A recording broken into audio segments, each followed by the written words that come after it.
Alright, what's up y'all, it's LakerFan here. In today's video, I got a nice little topic for you here, but as you can see, here's the intros. We got Play Sharp, Pure Sharp, and Pure Post. Now, their records are actually pretty nice. Obviously, the two on the right are definitely better than on the left, but the left isn't horrible either. But anyway, topic of this video, I see my man's Kitchen and Strap. So, I actually really mess with this lineup too, just because Kitchen can run point at the 2, but then we have our lock at the 1 already, so he's like kind of where he needs to be. And as you guys know, in park sometimes it's really hard to get these switches proper, just because sometimes you have to deal with the inbounds like right here. But anyway, topic of this video, it's very simple, pretty straightforward too. It's whether inside bigs are dead in this game or not. Now, with this shoving update, obviously it helped inside bigs quite a bit, just because with shoving, it made it so stretch big could basically set big body screens without even having to worry about like having any brick wall, obviously. But anyway, the reason I ask this is because now this video, everything you're gonna see in it doesn't really 100% pertain to the topic. It's more like it's kind of just this is just gameplay in the background that sort of is a good example of what I'm talking about in this video. And what I say by this title, I don't necessarily mean that they are. I just want to bring up some points to you guys and kind of explain the upsides and downsides of the inside big. So right here, slips, right? That's what I live by with the athletic finisher. And it's very nice that I have Kitchen at point 2, who's another tall player. So the thing about that too, and I feel like that is one of the upsides for sure to the inside center. However, what I mean by insides, I don't know. Sometimes let me just offer like something for food for thought, I guess. The rebounder primary stretch second is honestly one of the most unreal like big man builds in the game. So as you can see, the post gets the positioning on me.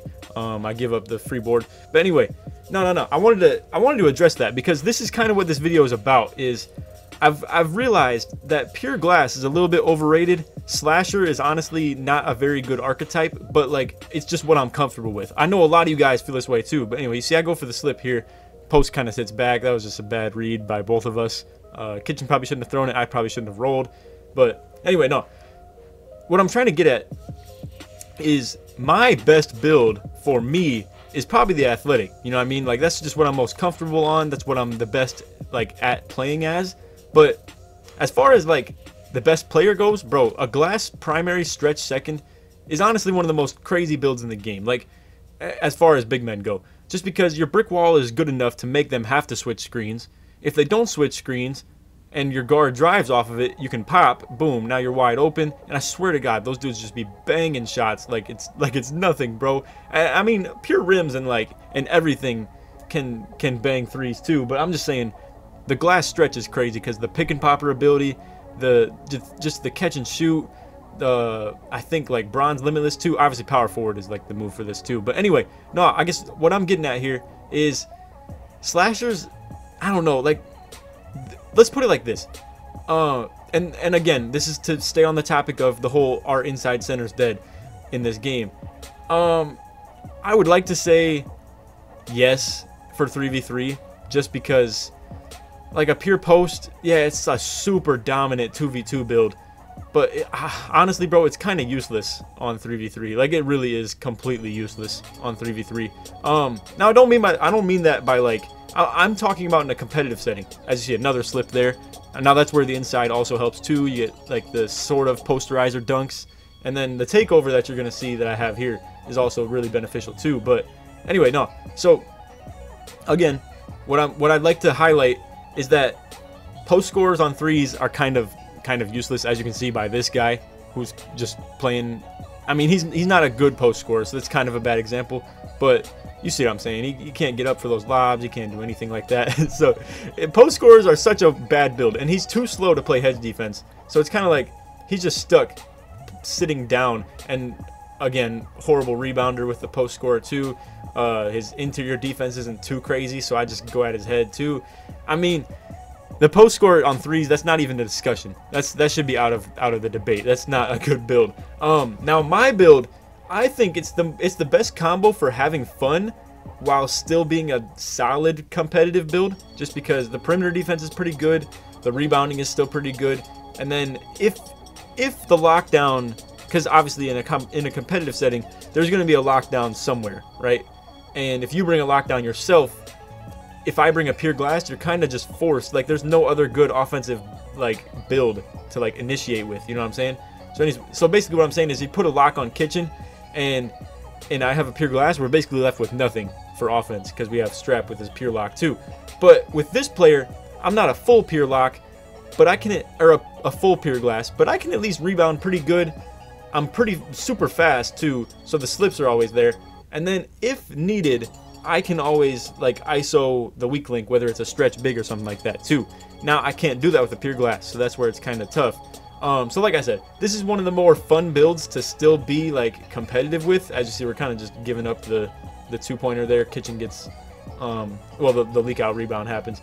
Strap tries to pull and go crazy. But anyway, no. So another thing to address too is pure glass is kind of useless as well when it comes to like, now regular 3-3 is actually pretty good, but when it comes to stage, I don't know, bro. I still feel like pure glass is still pretty useless. I think that you should definitely have the glass primary, stretch second. However, I'm not saying that 2-point shots are dead. Like, you don't have to just play strictly 3-pointers. I'm just saying, if you got a pure glass, it makes it really hard for your teammate to score. As you can, like, so right there, that's just my player is so much more athletic, and that's what I'm talking about. The post scorer is dead. Like, bro, you can't guard pick and roll with a post scorer on the back end while you don't have a lockdown on the front. But anyway, I'm gonna make a cut real quick and just go to something else. All right, so here's what I wanted to show you guys. Now, my point of this, and again, the whole point of this video is whether or not inside bigs are dead. Now, what we have for the sample size that we've talked about so far is 3v3 and a little bit of 2v2. I haven't spoke too much on it. So let's quickly talk about 2v2 before I get to the ProAm stuff. 2v2, obviously inside centers are not by any means dead. That is where they belong, and that's just 100%.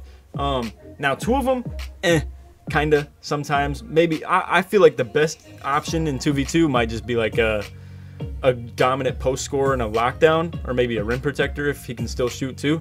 But or even like a rim stretch too. That'd be a great one too.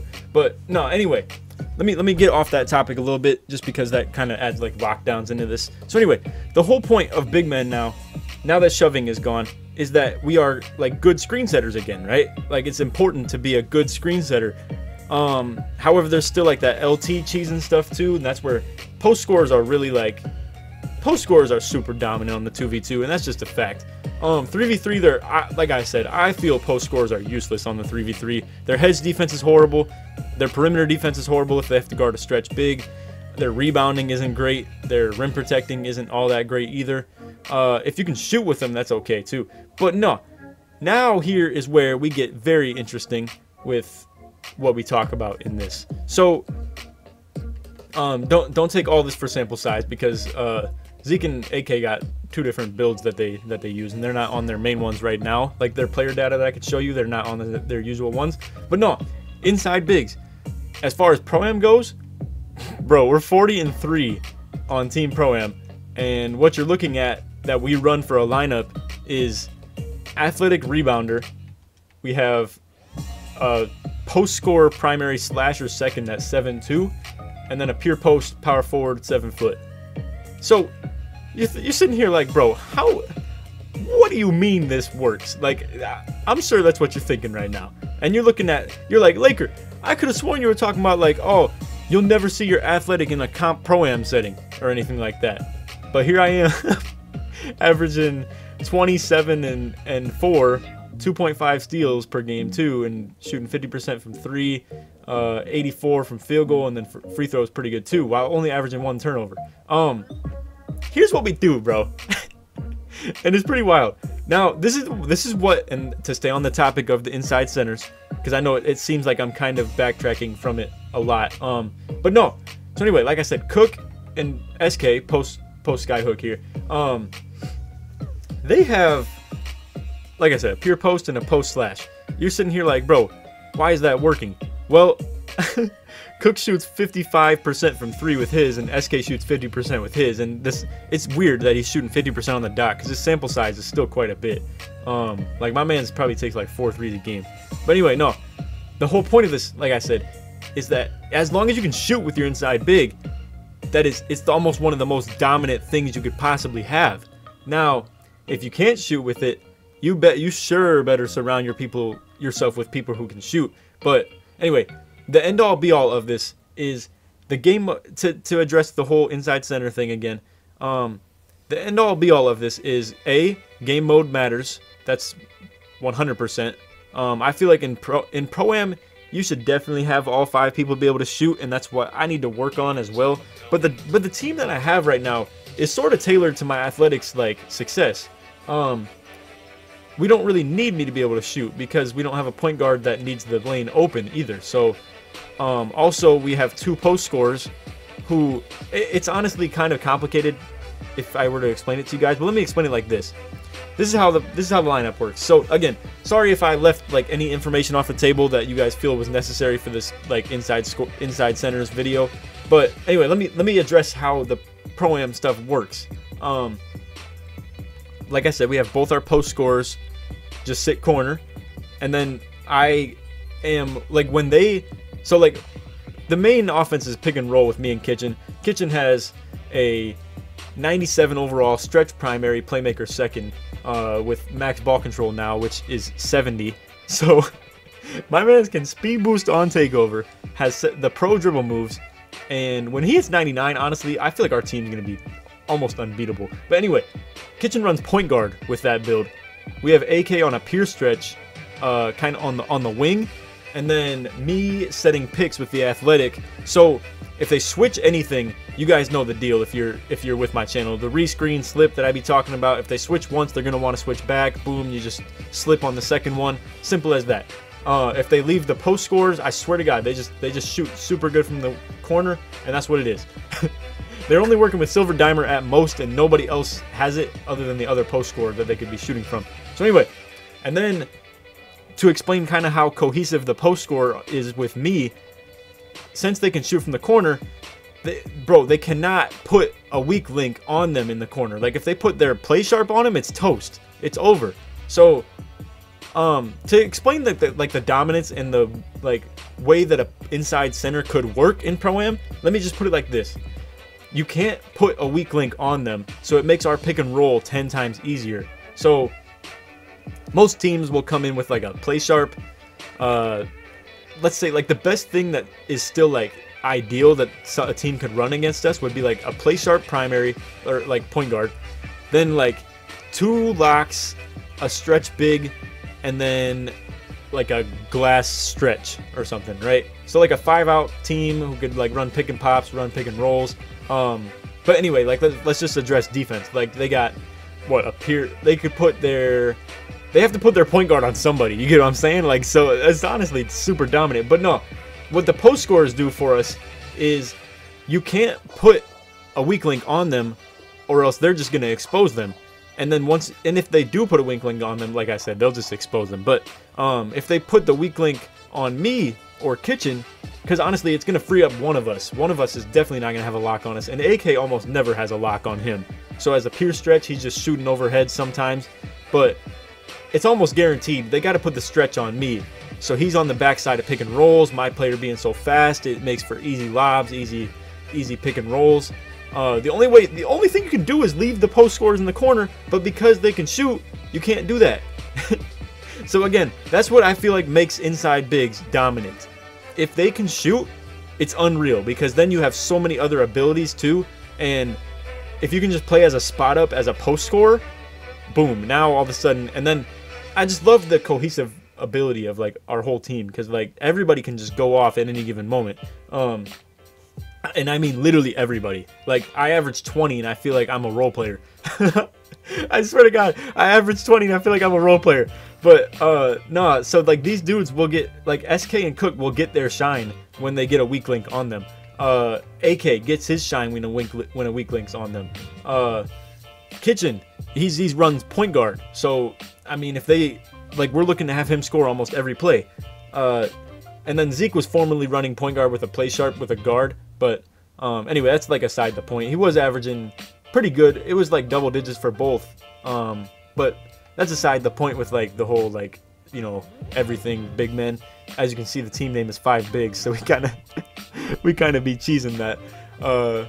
And you would think like the defense is horrible, but this is where also the inside big comes into play too, because I'm super glad that I ended up making him a power forward, because with everything like taken into account, I have, let's see, silver defensive stopper, silver pick dodger, silver pickpocket, with bronze rim protector, silver chase down artist, and then gold bruiser. So I'm basically like a halfway lockdown, right? At 6'11" with like, here I can actually give you the stats for my player.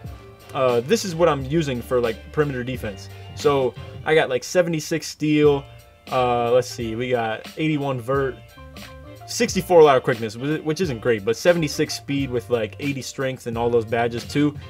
It actually works pretty good. And you would think like, and I've played against a 5-out point guard so far. I held him like 10 points.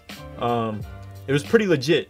And anyway, I guess what I'm saying is I play wing defense with my player, and like I play the wing on a 2-3. I'll guard ball. So I'm basically the lockdown. And what makes this work again is the fact that I play inside big, like I'm the pick and roll guy, but then on defense I'm like the defender, you know?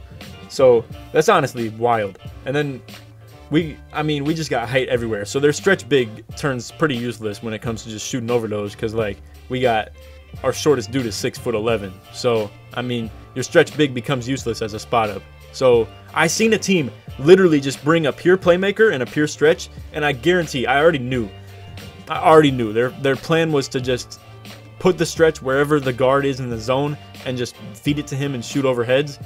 But they couldn't, because they don't, like, the only way a stretch can be utilized in Pro-Am, if that's the case, is if he just gets himself open.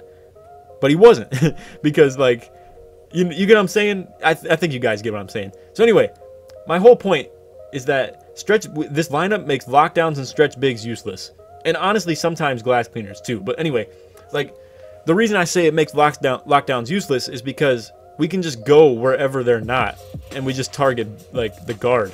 And then, I mean, it just makes stretch bigs useless, because like I said, if they can't like just get themselves open, like off ball, then there's really nothing they can do. They can't shoot over anybody's head. They can't just rely on making contested shots like at will. You know what I mean? They can still make them probably at a decent rate. But anyway, no, that's my whole point. And then you definitely, like, it's going to be hard for them on defense too. It's hard for their point guard and the stretch big, because every team brings that in.